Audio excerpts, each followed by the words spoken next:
Masih bersama saya Budiman Tanurjo di satu meja The Forum. Sujiwo Tejo, no viral, no justice. Itu kondisi sekarang. Iya, tapi saya makanya mau menggarisbawahi Mas Ugro tadi. Kebetulan namanya nama wayang. Saya jadi teringat keponakannya Ugroseno itu namanya Kresna. Oke. Nah, Kresna ketika ketemu Drupadi di bumi, Drupadi ngajak nikah. Kresna nggak mau, kita nggak bisa nikah. Kita nikah di alam mimpi saja. Enggak, ini mimpi nggak nyata. Enggak, di dalam cinta mimpi adalah fakta. Oke. Maksudku, hati-hati dengan film. Kalau masyarakat emosinya sudah ke sana, film itu lebih nyata dari kenyataan. Jadi film itu, Mas Andi, ini lebih nyata maupun dasarnya katanya cuman orang-orang kesurupan atau apapun lah ya. Itu lebih nyata. Banyak orang yang kenal istrinya 25 tahun, tapi begitu kenal bintang film hanya di film sekian detik dia jatuh cinta. Artinya hati-hati dengan film. Ini fakta. Nah, nanti gimana pertanyaan baliknya? Kalau keputusan hasil kerja kepolisian berbeda dengan bayangan orang tentang film ini.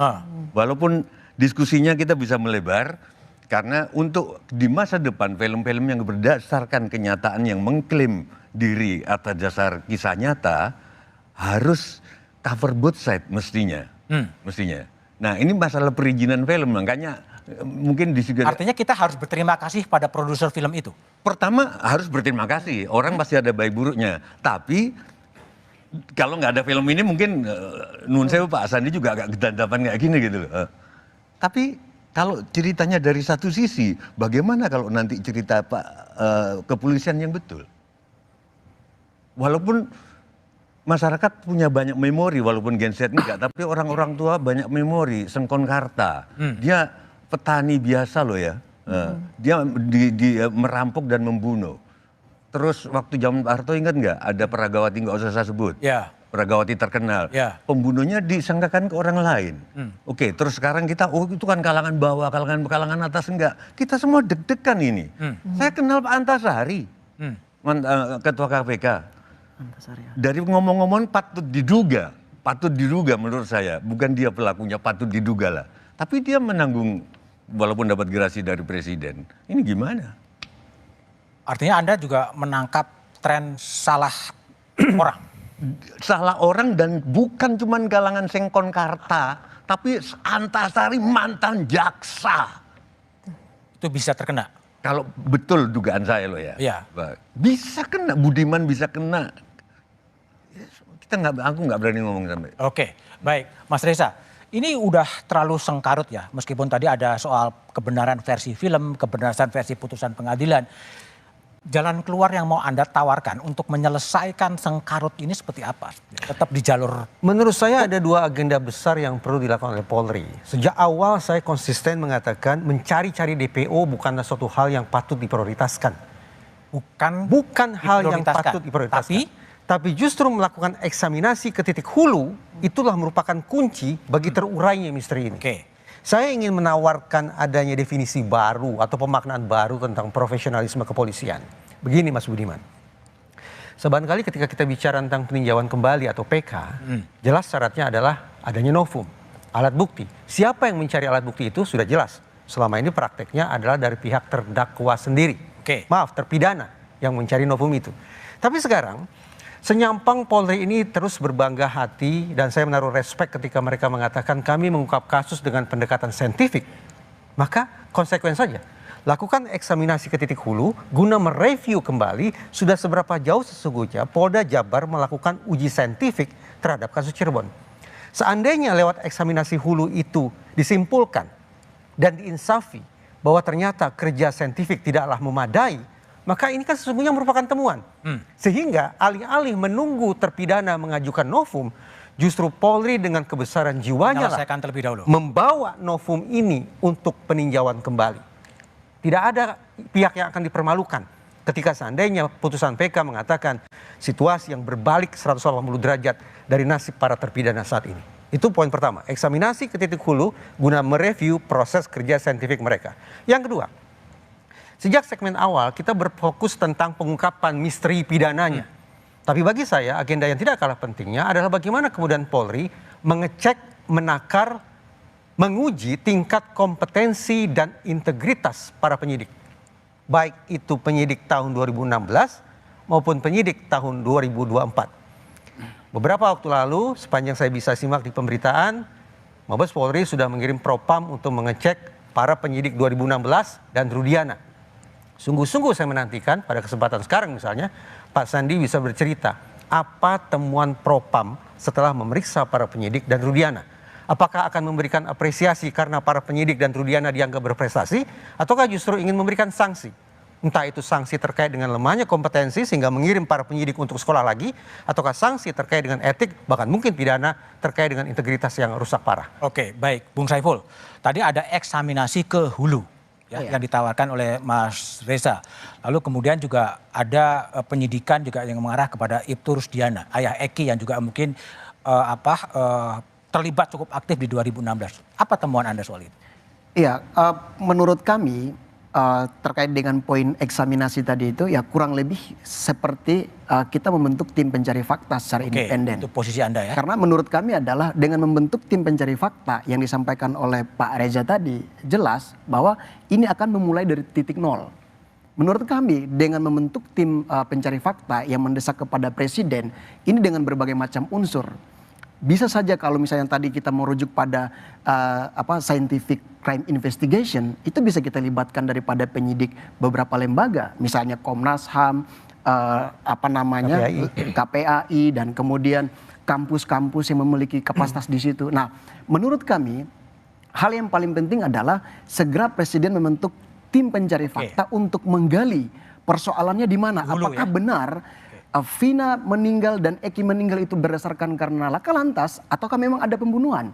Pada peristiwanya ya? Poinnya seperti itu. Nah, yang kedua yang mau ingin kami sampaikan adalah di dalam hal melihat fakta persidangan, kami telah melakukan berbagai macam diskusi di internal menggali perkara ini.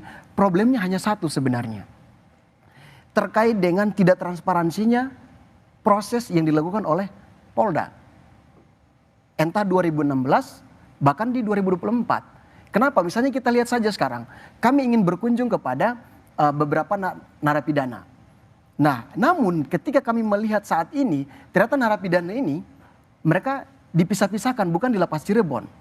Dan bahkan di beberapa lapas tertentu. Nah, menurut kami, ini akan mengganggu mental mereka, mengganggu psikis mereka, untuk memberikan informasi terkait dengan BAP yang nanti terbaru gitu. Nah, jadi kami selalu melihat pada posisi keadilan bagi korban dan keadilan bagi pelaku juga. Semuanya. Oleh sebab itu 7 terpidana yang saat ini masih menjalani proses itu perlu untuk dipertimbangkan mental kesehatan mereka. Yang kedua, hak daripada keluarga mereka. Kenapa? Karena keluarga mereka ingin berkunjung akan pasti jauh. Nah, poin terakhir yang kami sampaikan itu adalah ketika saya ingin kembali kasus ini viral. Filmnya terbit, keluarganya datang. Menurut kami, hal yang paling penting adalah tolong bagi penegak hukum, lembaga penegak hukum itu memikirkan 2 anak yang telah meninggal.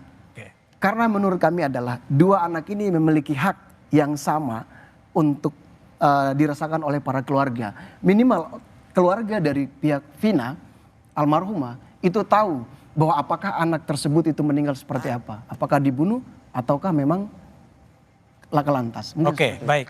Pak Ugro, ada eksaminasi internal, ada usulan tim pencari fakta. Kalau menurut Pak Ugro, apakah perlu keduanya atau cukup dengan propam yang cukup menertibkan ke dalam? Ya, kalau saya kan disebut bayangkara yang tidak pernah mati.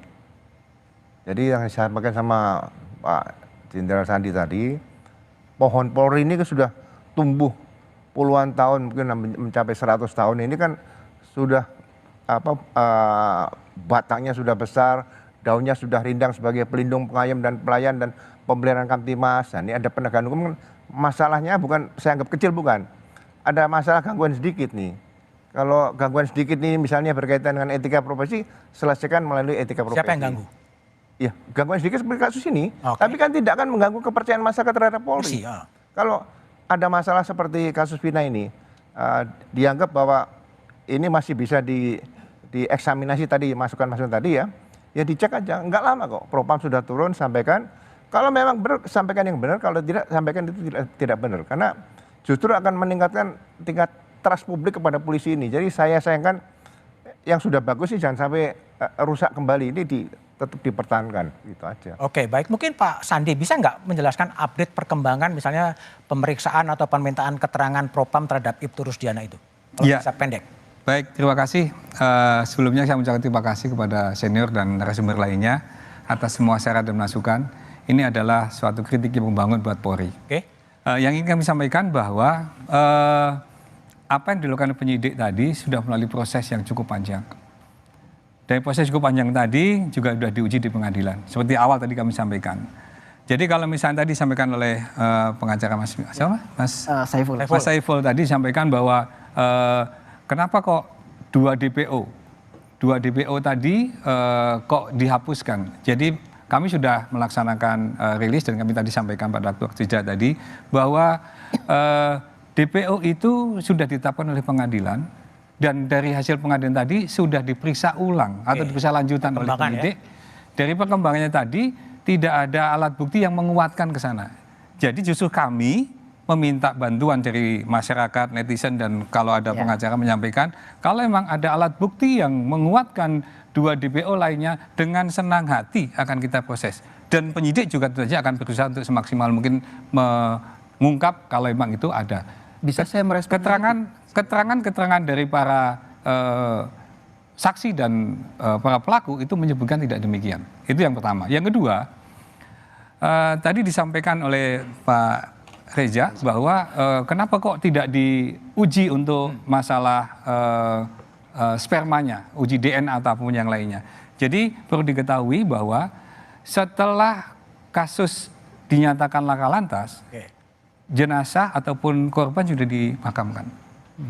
Setelah 3 hari berikutnya baru ternyata ada hasil penyelidikan dari polisi bahwa itu ada dugaan pembunuhan sehingga dimintakanlah untuk gali kubur. Dari gali kubur tadi itulah baru ditemukan semua yang tadi disampaikan itu dan sudah diperiksakan kepada ahli bahwa ternyata sudah tidak bisa dilabkan. Kemudian yang terakhir yang ingin kami sampaikan bahwa sebenarnya apa yang diusulkan tadi itu menjadi suatu pendapat yang sah-sah saja dan kami sangat menghormati semua usulan-usulan tadi. Namun yang tadi kalau memang kita memberikan penghormatan dan penghargaan kepada para korban, titik beratnya adalah ini ada korban yang meninggal. Dan ada korban meninggal tadi, ini perlu kita tindak lanjuti sesuai dengan prosesnya. Dan ada satu lagi Mas yang perlu dipahami. Kalau memang dari keluarga pengacara dari keluarga korban tadi juga memang serius untuk menaiki kasus tersebut, ini ada salah satunya adalah hasil pengadilan tadi kami sampaikan pada waktu rilis tadi sore. Rilis tadi sore kami sampaikan bahwa ada hasil dari pengadilan di bawah pada waktu sidang pengadilan tersebut disampaikan oleh ditanyakan oleh hakim kepada salah satu saksi, di mana saksi tersebut sempat didatangi oleh pengacara dan pengacara tersebut menawarkan sejumlah uang agar tidak menyampaikan informasi yang diketahuinya. Dan itu semua ditanya sama hakim. Ada nggak di sini pengacaranya? Ditanya, ada Pak yang itu. Nah silakan dicek kembali. Kalau memang ini menjadi fakta hukum, kalau memang ini menjadi sesuatu hal yang memang akan ditindaklanjuti bersama, berarti ada upaya untuk mengaburkan juga. Untuk mengaburkan maupun untuk menghilangkan kesaksian yang lain. Baik, jadi kasus Vina ini menjadi menarik sampai Presiden Jokowi pun kemudian meminta agar kasus ini tidak ditutup-tutupi dan diselesaikan secara transparan. Kemana arah Vina kasus Vina akan mengarah setelah jeda berikut ini?